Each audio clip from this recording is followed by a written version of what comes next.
Fit-tieni kwart ta' din is-sena jiġifieri bejn April u Ġunju in-numru ta' turisti li żaru pajjiżna żdiedu meta mqabbel fl-istess perjodu fl-2019 is-sena ta' qabel il-pandemija. Dan ħareġ fi studju ippubblikat mill-Assoċjazzjoni tal-Lukandiera u Ristoranti l-MHRA waqt konferenza li saret il-ħamis wara nofsinhar.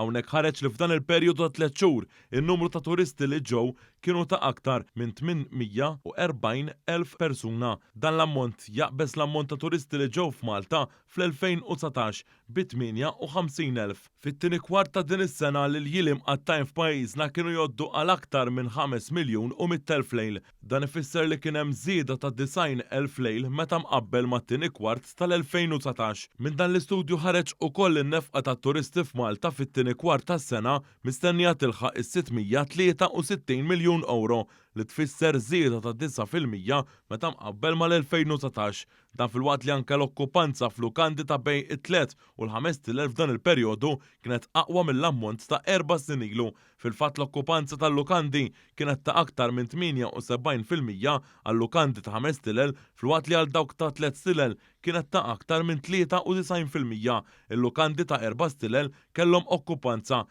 ta' aktar minn 88%. Il-President tal-MHRA Tony Zara qal li l-industrija hija waħda reżiljenti kif jiġdu r-riżultati li ħarġu minn dan l-istudju. Għalli issa l-isfida hija li s-settur ikun sostenibbli biex jindirizza l-isfidi tal-futur.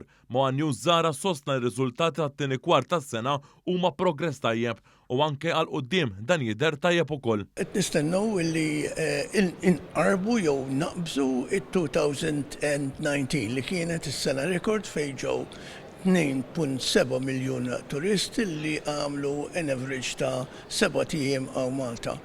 Konfidenti illi se noqorbu l-hemmhekk sintendi jekk ma jinqalax xi ħaġa kbira. Preżenti għal din il-konferenza kien hemm ukoll iċ-Chairman tal-Awtorità Maltija għat-Turiżmu Gavin Gulija li qal li pajjiżna kellu rkupru b'saħħtu wara pandemija li laqtet ħażin lis-settur turistiku.